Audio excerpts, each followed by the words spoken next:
This is Talking My Walking. I am Rodrigo Ribeiro, and today I'm going to talk about banking, finance, law, and reality. Banking, finance, and law are human creations.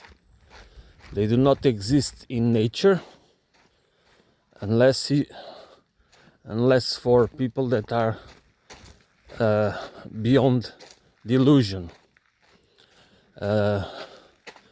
We can say that there are costs, and in nature, we should not apply.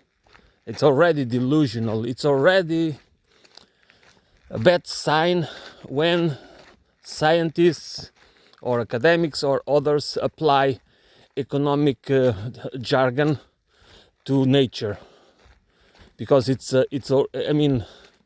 in nature it doesn't. In nature or genetics do not apply our or physics or whatever.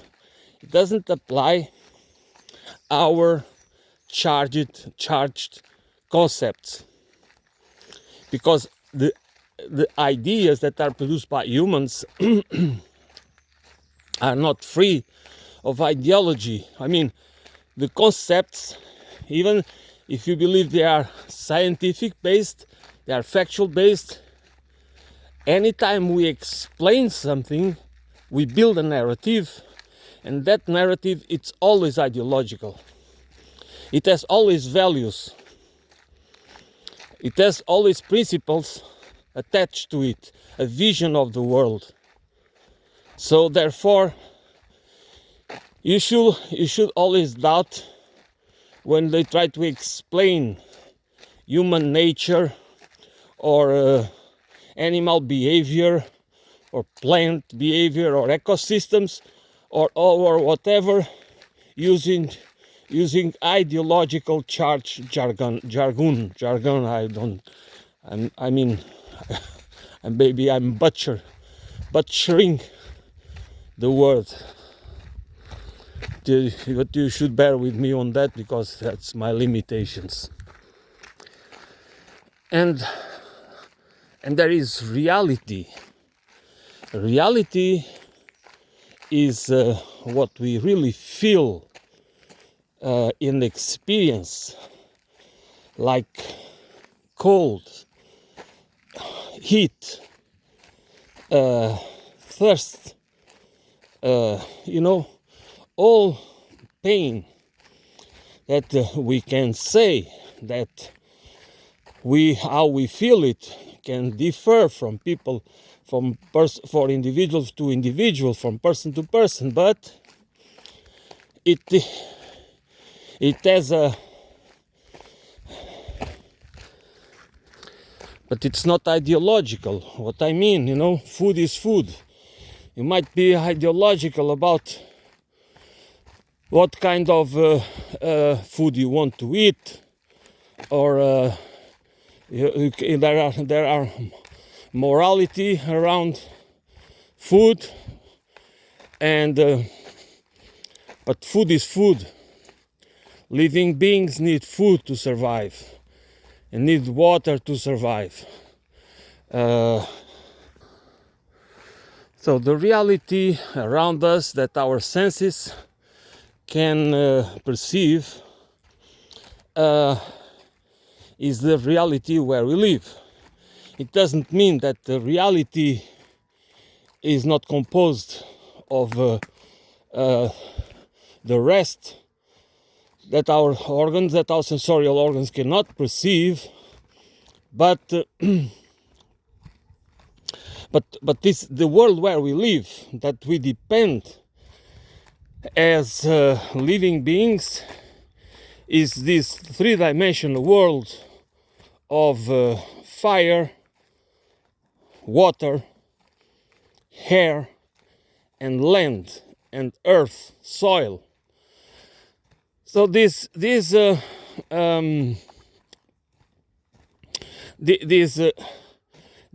reality. This is not a man-made reality. We have transformed the landscapes. And nowadays we are a really geological force. So we are transforming the Earth, the geosphere, in a huge. We are having a huge impact in how we can use technology to transform greatly the Earth ecosystems.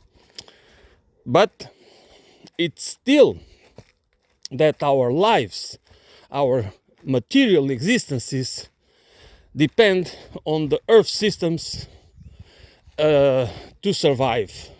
That doesn't mean that there is no the reality of particles, electrons, and then that people we are just no. That's nobody. You cannot deny the existence of electromagnetic fields and all the things that we cannot see, all the phenomena, and that we cannot see, that we cannot perceive, but nevertheless they are part of our lives. They are part of the system that sustains life. But that's not our reality. That's not the reality that we need to survive. It's the same thing that we can discuss, and we can have a cultural and ideological discussion about gender and sexual preferences and all the rest, but we cannot discuss reproduction, because reproduction is a natural, is part of that, the reality of how living beings reproduce, which means that they do not go extinct. They keep going on. So it doesn't matter what kind of reproduction strategy or system living beings have been evolved to use, but the end of it, the objective of reproduction is just to keep the species alive. Why is that? I don't know. What's the purpose of it? Honestly, I am not sure about that. I'm not sure why life. I don't have any certainty. I don't have to myself. I do not find why. I do not really understand why life. Why life and death. Why life means death. I mean, I'm talking about in material again, in the reality that is tangible, the reality that we can touch, the reality that that is by proximity, not speculation about fictitious realities that they might be true or might not. We might believe because we have the power of imagination. Therefore, we have the power to accept, to believe that certain realities that we cannot, in most cases, or probably all cases, we cannot have proofs, factual proofs that they exist, but nevertheless we can believe in them with more strength and conviction than in the material world that we really depend. That's our world, that's our reality. And this is a problem, of course. It is a problem because it just allows people to deny or to make undervalue or relativized or our existence in our physical existence as we know it, as we have it. And of course, in my opinion, that is a problem. Banking, finance and law are part of the reality that is created by us. That is another layer of reality, or a reality that only exists as part of our societal systems, our political systems that have been that are permanently. These systems that we call society and countries and states and institutions, they are not. They are also not permanent. They are changing. That's why law is important. That's why, because law is used to change, to provide the tools that certain powers in a class system society create more power for them to protect their interests or to advance their new projects. They want to open frontiers. I'm not talking only about the national level. This is international, transnational level where banking and finance operates.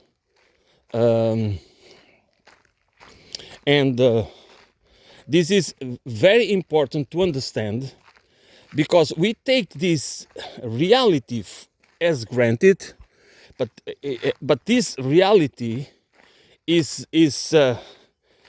not part of the reality of nature, which means that the reality of nature, we can try to manipulate it, but in the end, nature cannot be manipulated, which means that we will try to manipulate it, but we will suffer down the road. We will suffer the consequences of trying to do it, whether we believe it or not, whether we are part of, we believe in climate change, or it doesn't matter what we believe. It will have repercussions when we mess with the Earth systems. There will be repercussions. Not because nature is vindictive. Nature doesn't have those feelings. It's not about vengeance.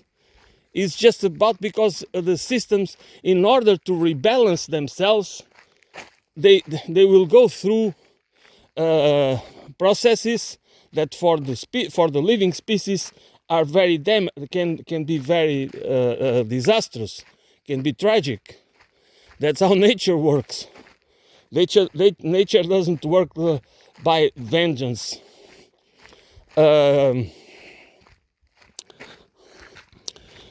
When we analyze the reality, okay, this created reality, artificial reality of banking, finance, and law, we need to understand it as through the lenses of power dynamics. Because if we do not understand it like that, if we believe that they are operated according to a level playing field, you are delusional. We are being delusional. That's not how the system works. It is not my bank. Many times I not maybe not now, not much, but before, I remember that people would call the bank my bank.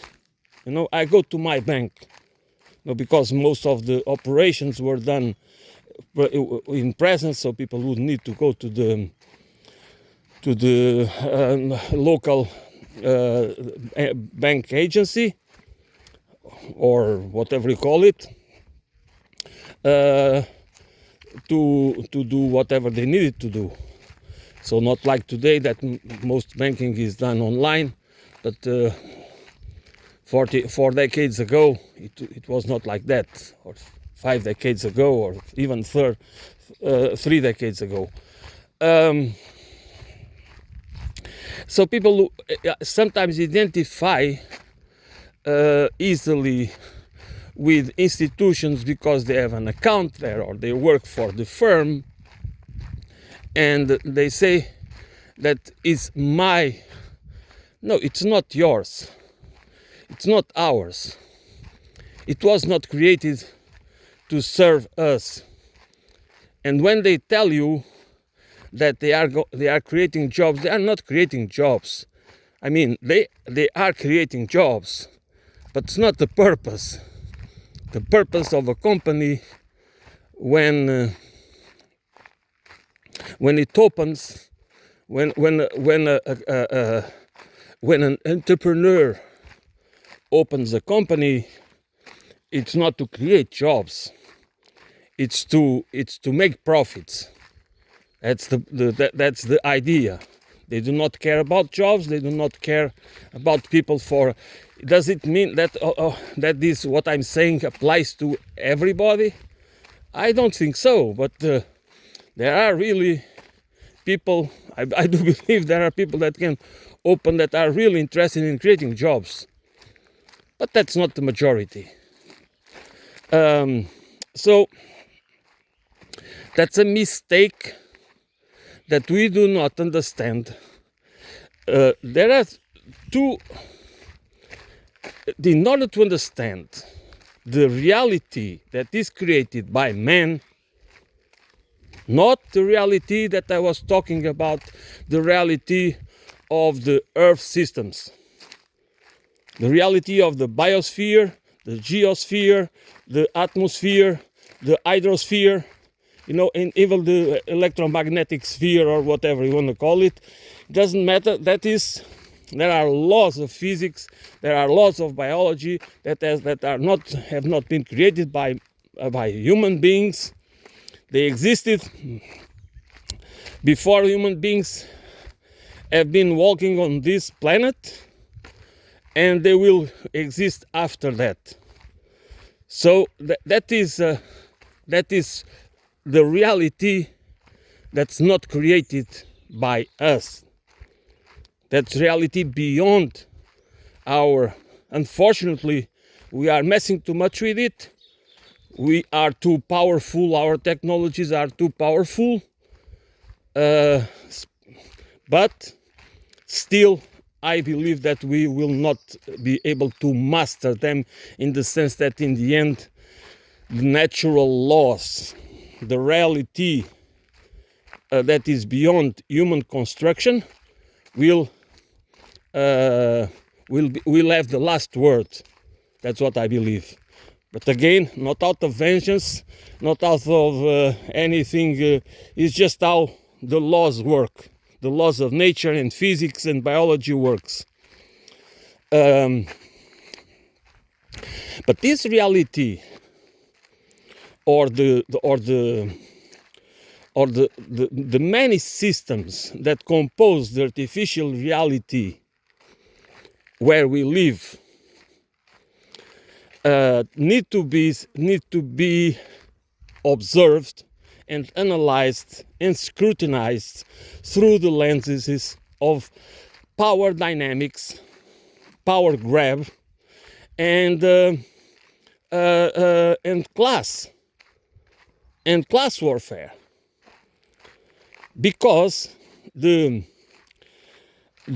whatever was the reason that we created this division of labor.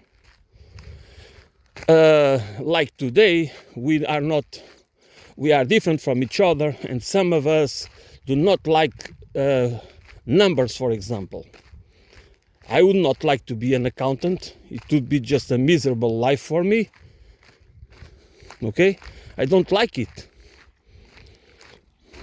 I need experiences. I need.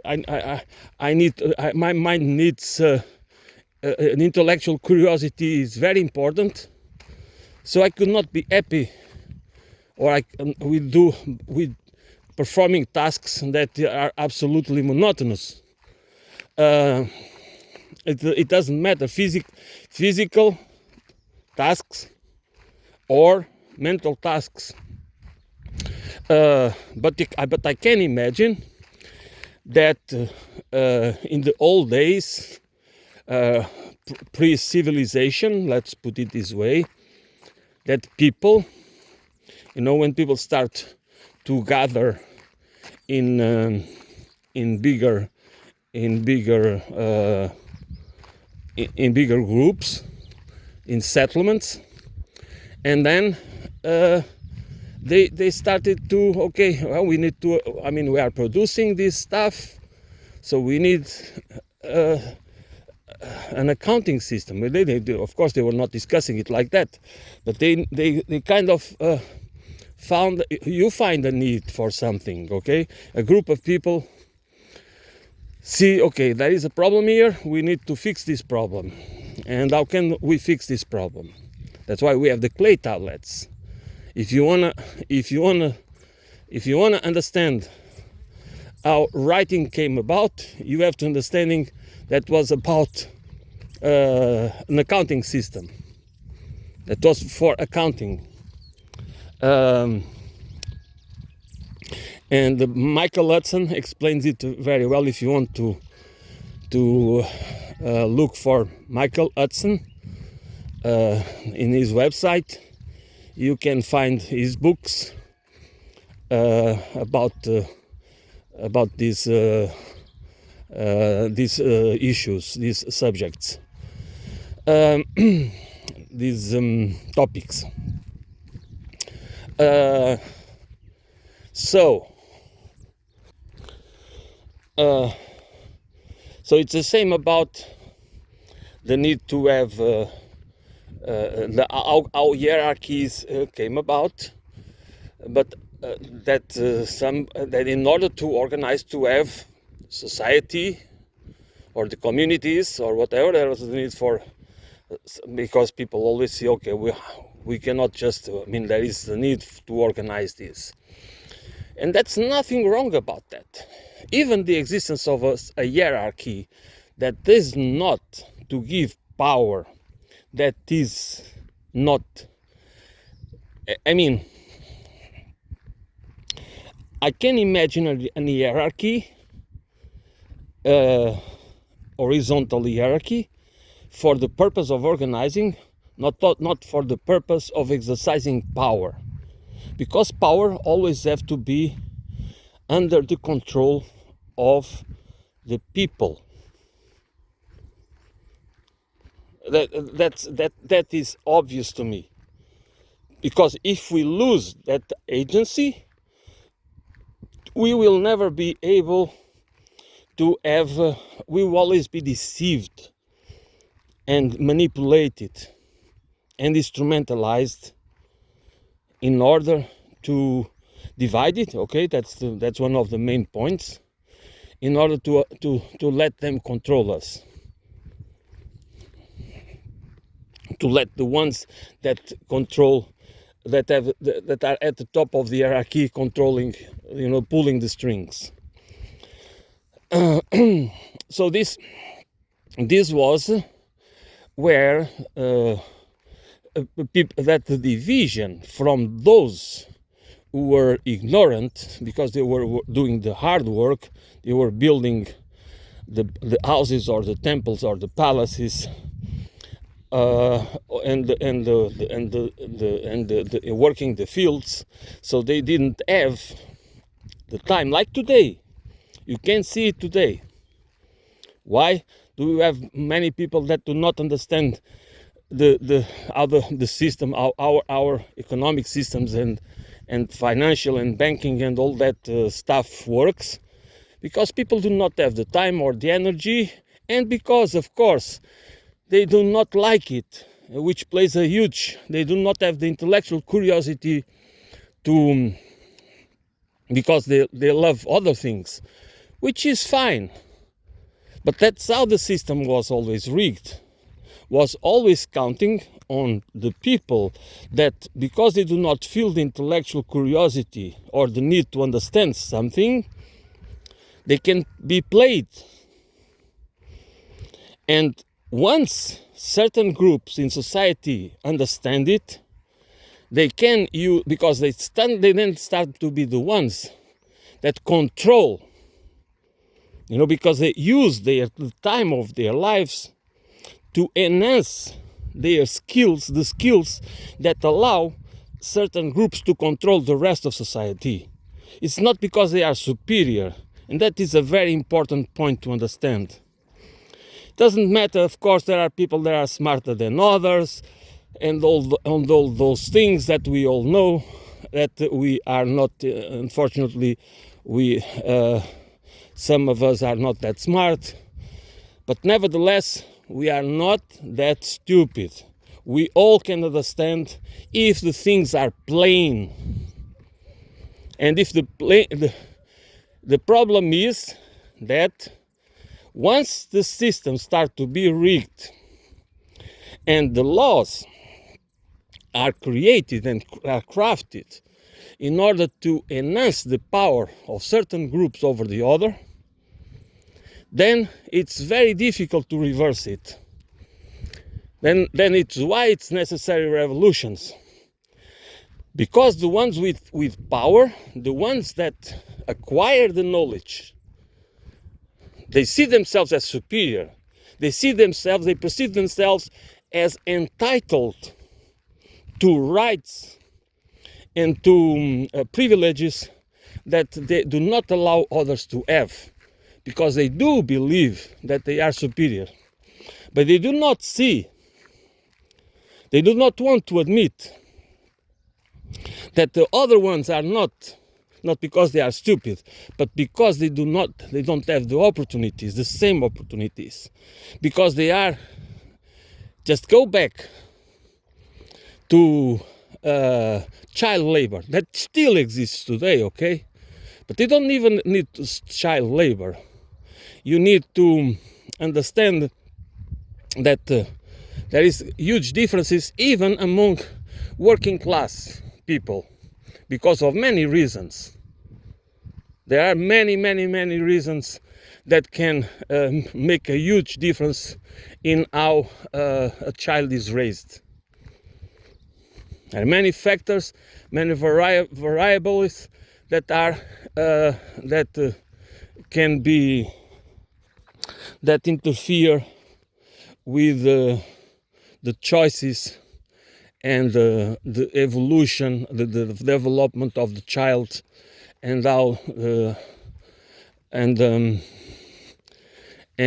how we understand ourselves and the world around us. Because this is always a question also how to understand how do we perceive ourselves in relation to others, because those all these issues are relational.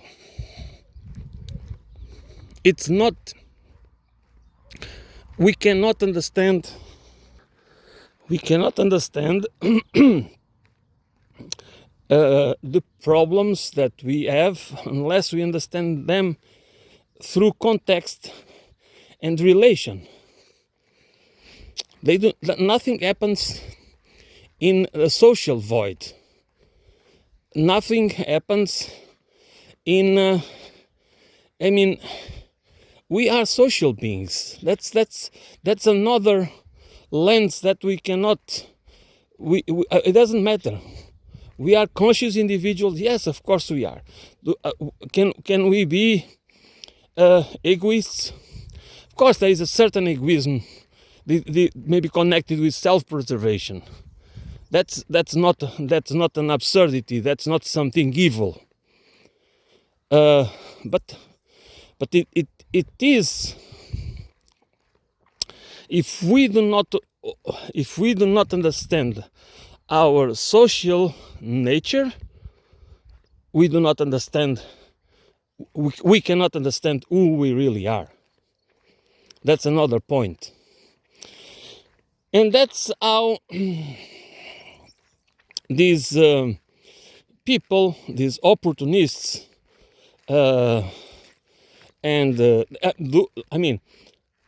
doesn't many people that try to create a system or to, okay, let's have some rules in order to make this work. Does it mean that the people that try to build these rules, or to come up with narratives to explain these rules to their fellow citizens, it doesn't mean that they were not well intentioned. What means that there are people coming after, and we always need to understand that even if a man or a woman, but let's make it it was more man, that is a very philanthropic person, and he uses its wealth in order to develop the community, to provide services and infrastructure and whatever is needed in the community. And you say, okay, you see how wealthy people can make a difference. They use their wealth to bring the good, for collective good for their communities or for their countries, or even in international level.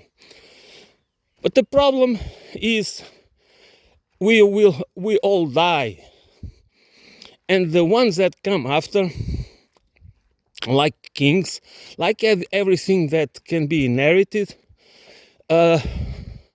when we create an institution or we create systems that allow the concentration of wealth and power, there will come always people, the ones that will always try by inheritance or by conquest. They always are the people, sociopathic and psychopathic people, that are driven to these positions of power. Not only people with these characteristics, okay, but many are, because they do not care. They only care about the objectives, the goals. They do not care about the consequences of their acts. For people, territories, land, ecosystems, they do not care, because that's externalities. That's exactly the same mentality in economics. That's why economics don't work. I mean, they work.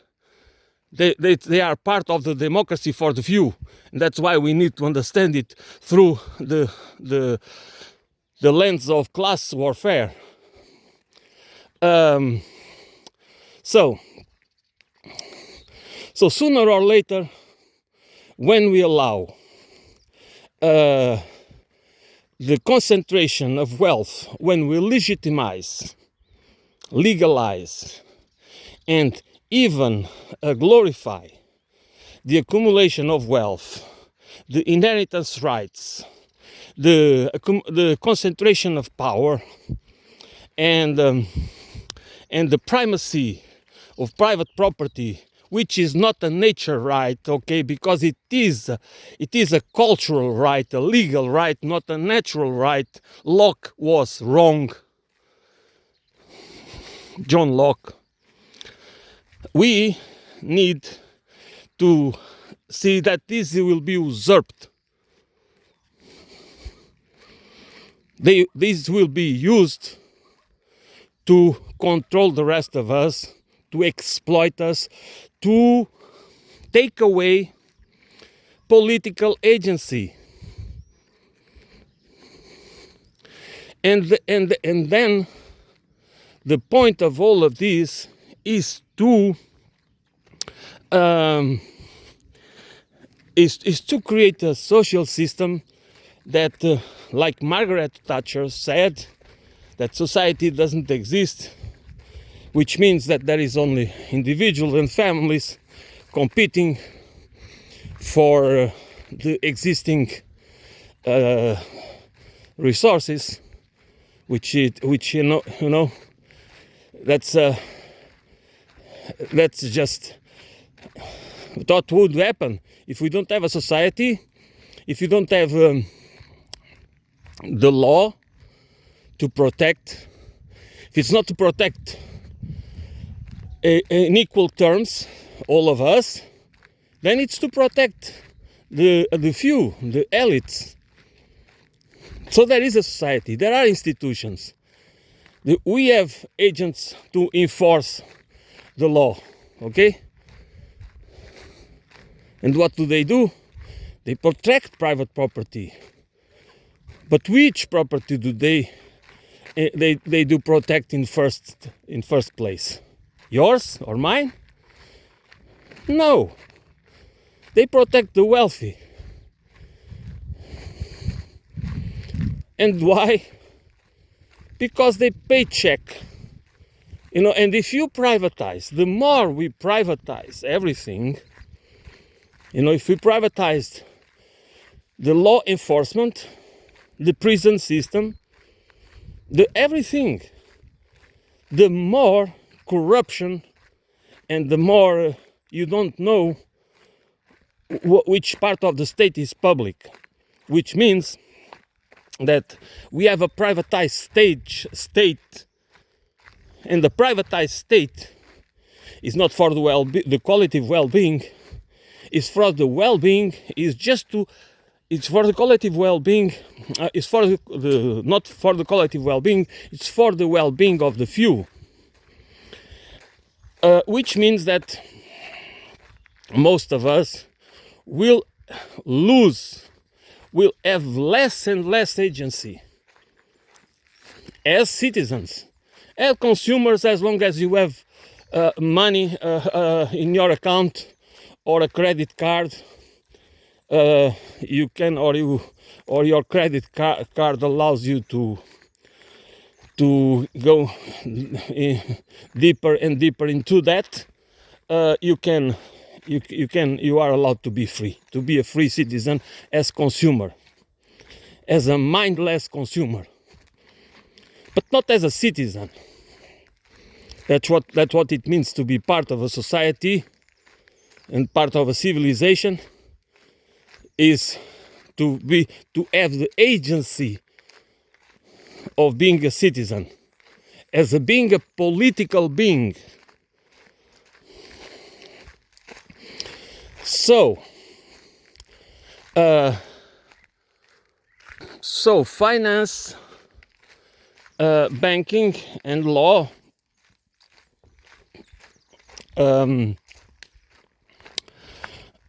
are in control of the political reality. What is dictating our reality, the policies. I'm talking about the West mainly, about the Western, the Westernized countries. I mean, like including Japan and South Korea and other countries like Philippines, for example. That we might not associate with. Philippines is just a colony. It's really one of the examples where you can see capitalism working at its best. That we will never associate with capitalism, There are so many other countries in Africa and in other places where the rules of capitalism are being applied through neocolonialism through neo-colonial financial colonialism. It is how it works, and it is alive and kicking. It's not just it's not something of the past. It's something that is happening right now. So we cannot take these institutions and their functions by their face value. It might look to most of us that this is just normal. This is just the evolution of banking and finance, and then we kind of have the power to use this online banking account, which is just that high tech give us the freedom and the and the convenience, which should be always seen as a form of a dependency to make us more dependent, addicted to dependence. We can be addicted to convenience, which weakens us, which does not really empowers us. But many times we do not understand it.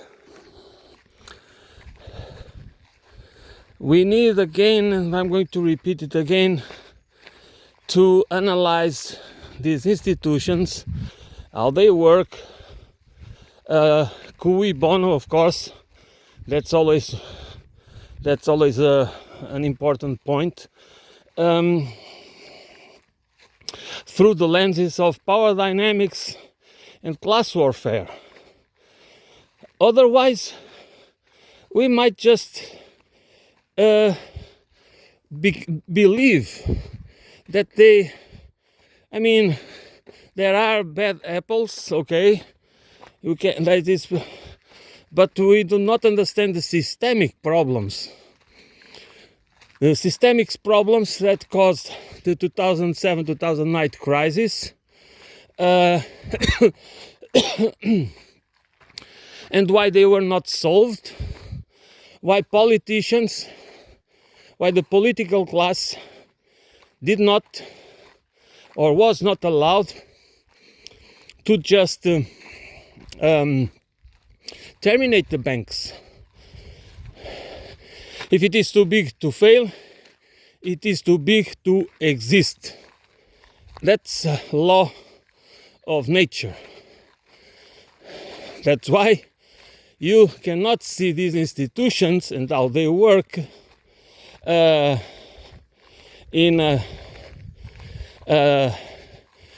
natural systems, because they are not natural systems. They have been created by men, by human beings, and they have been developed and perfected to be instruments of power and control. And if you are not able to break away from whatever kind of beliefs you have and see these institutions and organizations through these lenses, of course, you are being a tool, a useful idiot that believes probably that they care about you. I mean, interest that is now legal and has its moral legitimacy, because most people do not understand that money that doesn't reproduce itself in the sense that it's not natural, it is an artificial creation. I think it was Aristotle that wrote about this conception of money, which I find true. And then they can charge you, but you also are paid for your saved money some interest, which makes it, it seems fair, it seems moral, but it is not, because interest used to be usury. That's it. There was no interest, there was usury, and usury was not allowed, was illegal, was a sin.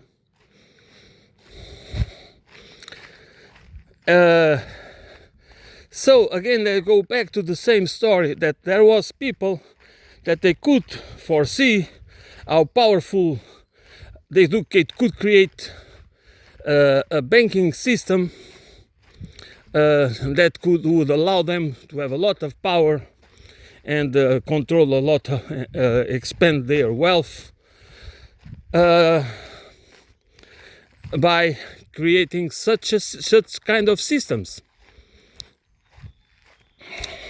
They were more powerful. Who was it? Which one was the Rothschild that said that I do not care who makes the laws, for as long as I keep the power to issue the money, the power of issuance, and that's the reality. That is the reality, okay, of a system that has been designed by people that over time they just make it, they perfected it until they became what it is now, which is a tool of imperialism. It has always been a tool of imperialism, of Western imperialism, but now it is pervasive, and there is only resistance from a few countries. You just imagine the power of this system, that when we say that the United States of America or the Western countries are imposing sanctions on Russia or Iran or it doesn't matter who it is, the role of the banking system and the financial system, controlled by private hands, when money is a sovereign and money is not a thing. Money is the only reason money has power is through law. It is law. It is the state law. It is the sovereignty of a country that gives money power, that gives money, that allows money to be accepted within a community, within a country, within the boundaries of a country, or externally, or by foreign, as the dollar became the unit of account for international commerce. So we need to understand that there are the reality of life, and there are the reality of life that is, I could say, that is immutable, because we cannot really change the laws of physics. We might be able to bypass them, or we might be able to distort them, or might be able to do many things But we do not have the power, or we will never have the power to control them. And then we have the reality created by mankind or humankind, that is composed of these systems, artificial systems, that are usually for the benefit of those who control them, those who design them, those who manage them, and those who benefit the ultimate the beneficiaries, which usually represent the plutocracy and the oligarchy. And once the state is captive of the private interests and wealth, of course, we don't have the state and the governments are the government that just become managers for the wealthy. And the state is not anymore for the collective well-being. It is just a public-private partnership to provide socialism for the rich and capitalism for the people. And that's how it has been working for quite a while. And it's getting worse. And that's why if we think that techno-fixism or techno-utopism is going to solve this problem, it won't. It will just make it more easy for them to manage us through propaganda, through perception manipulation, but also through other forms of control, even violent, because we are even evolving to a situation where we might not even be confronting, if we go out and protest or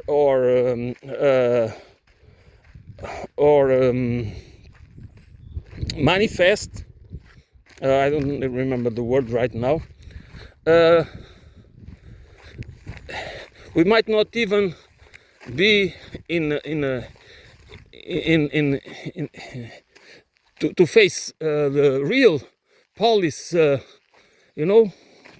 people. It will be armed forces, robots. And what can we do?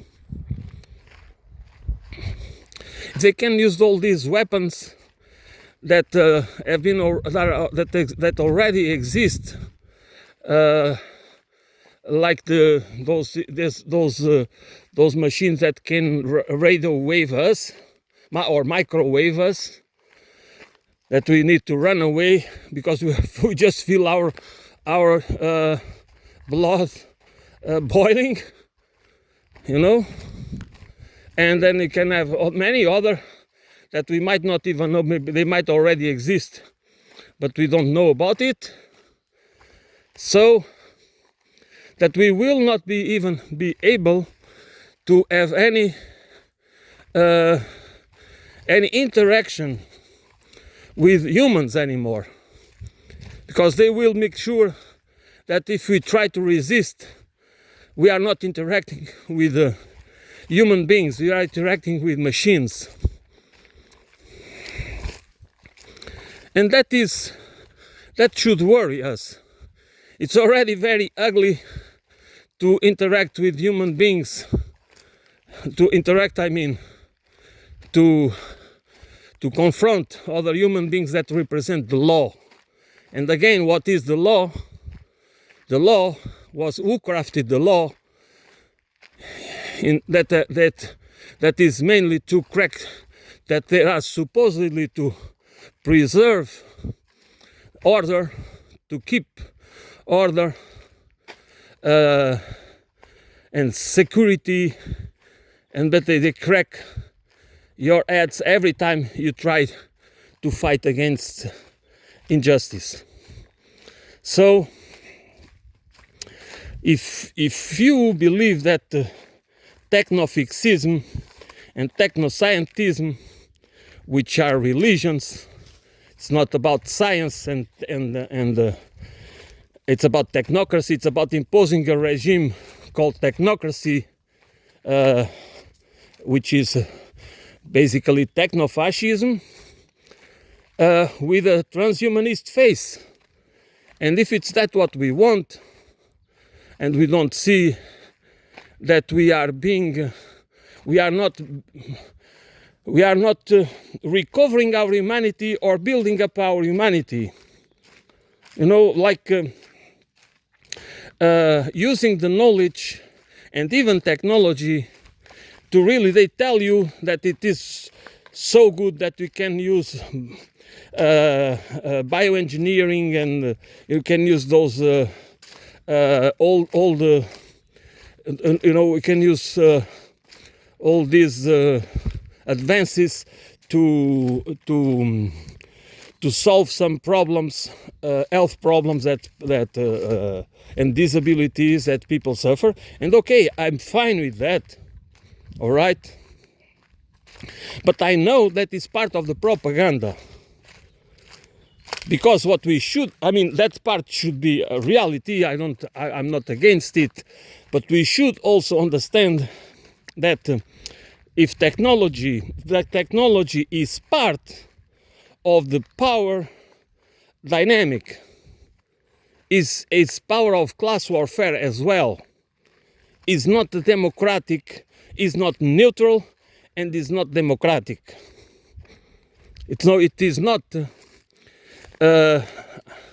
Maybe I can give you some examples that are more democratic, that have achieved that has been like democratizing at least our households, like dishwashing machines and washing machines and other appliances that have been part of. I do not know if to democratizing, but at least giving more free time to half of the humanity. But I believe that science and technology and knowledge in general should have only one purpose, that to create a political economy, a social and ecological political economy that would allow us, human beings, to have more time to really humanize ourselves, not being dehumanized and transhumanized by technology, but really to make us to finally have the possibility to civilize us. Because civilization has been very important, because again, that was this division of labor allowed certain people of the certain minorities to develop their skills and their talents, because they had the time and they had the resources to develop certain skills and certain talents, like arts, architecture, engineering, and other fields, mathematics and other fields, because people need time. They need to study. They need to have time to reflect, to contemplate, while others are doing the hard job because they are stupid, supposedly. And now we are achieving a point where technology and science could be really to build an ecological, holistic civilization, and to finally put an end in the imperialistic civilization, which is everywhere. I mean, I know the role of the Western civilization, the Western imperialist civilization, but do not be delusional about the other civilizations. Okay, do not believe that the Indian civilization or Chinese civilization or whatever civilization it is, they are different. They might not have been pernicious. I mean, but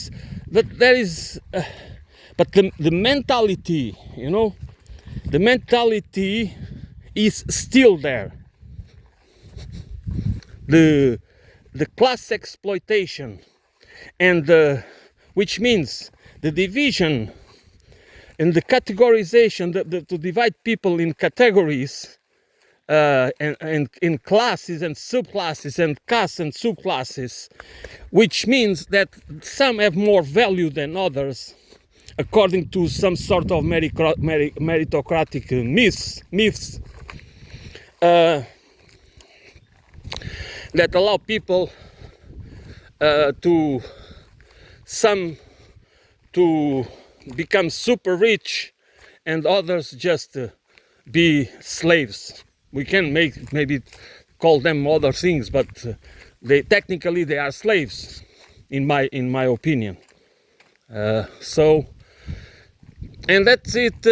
That's these kind of reflections, in my opinion. Again, it's always my opinion. It's nobody else here, so it's.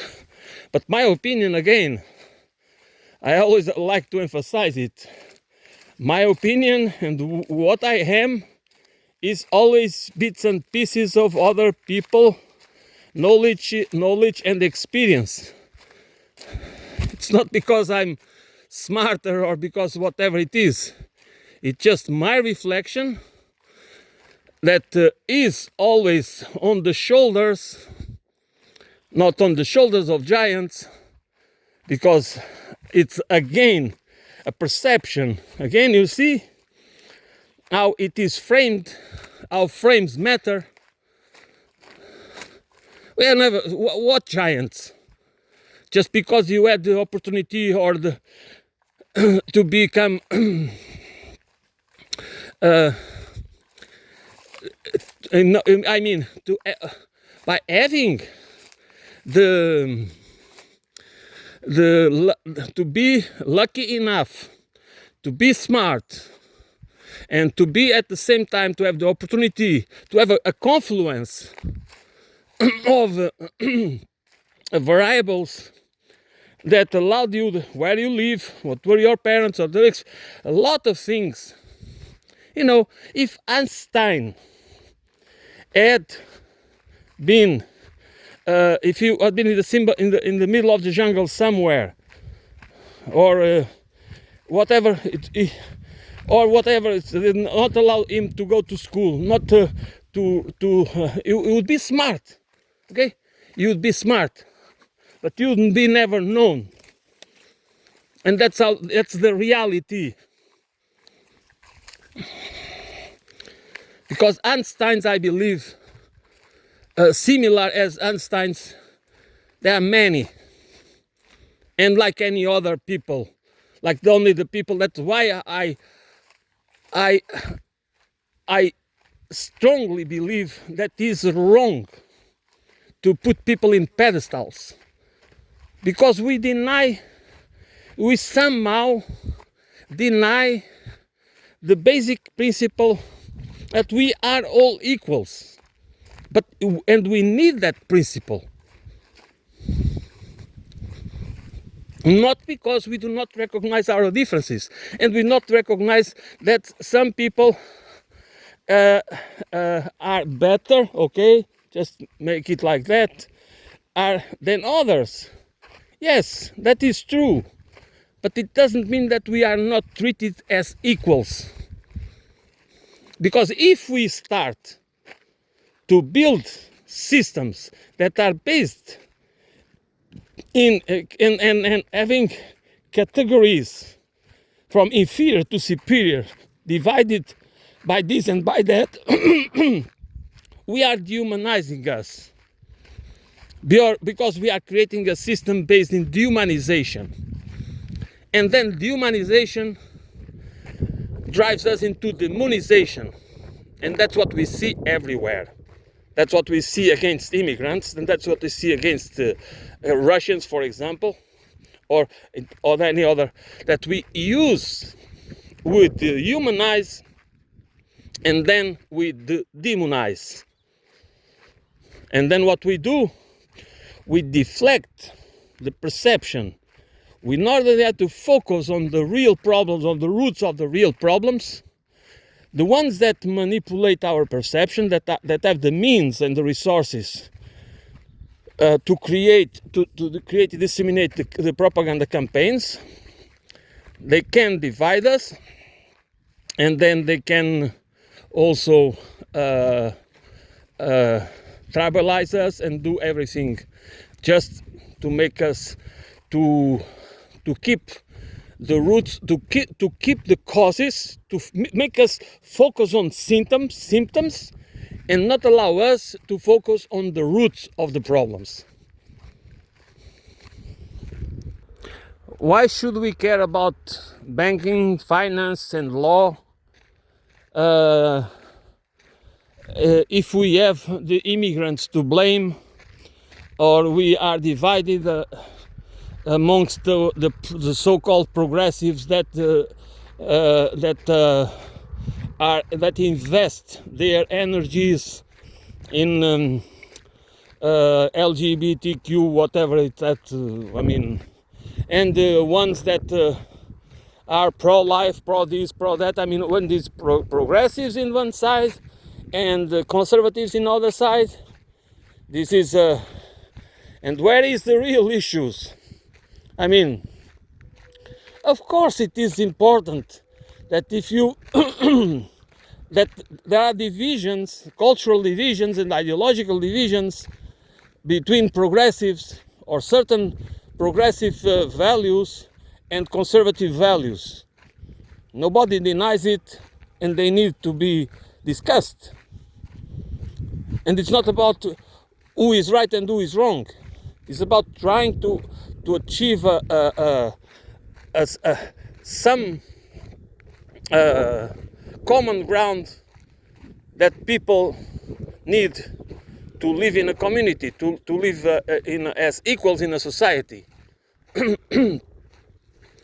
But the big issues have always to do with the economy. It is the economy, stupid, or it is the lack of it. It is the malfunction economy that is not malfunctioning because it's functioning properly for the ones that it is supposed to serve.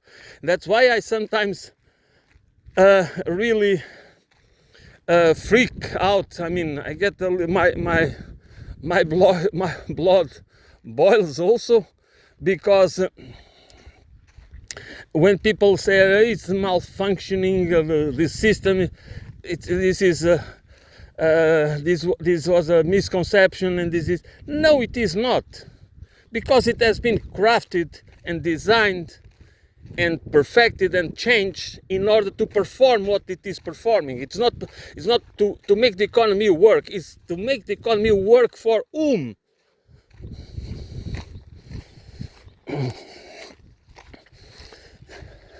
And our malfunctioning economy is still functioning for some. Is still performing well for some. And that's why people need to understand that behind it there is the law. Behind this there are institutions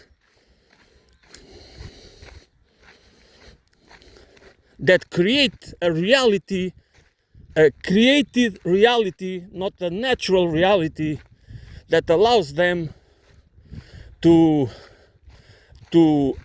create a society, more an equal society, and to divide us, because they use a lot of tools. They don't use a single tool. They use a lot of different tools in order they use actually they use the whole toolbox in order to manipulate us, while taking away whatever is left of our political, social, economic, and cultural agency. And that's how the system works. Okay? And we need to understand it. Otherwise, I don't know what to say. Otherwise, I don't know what we want. What do we really want? Honestly. Okay. That is it for today. Thanks for listening. I'll be back soon.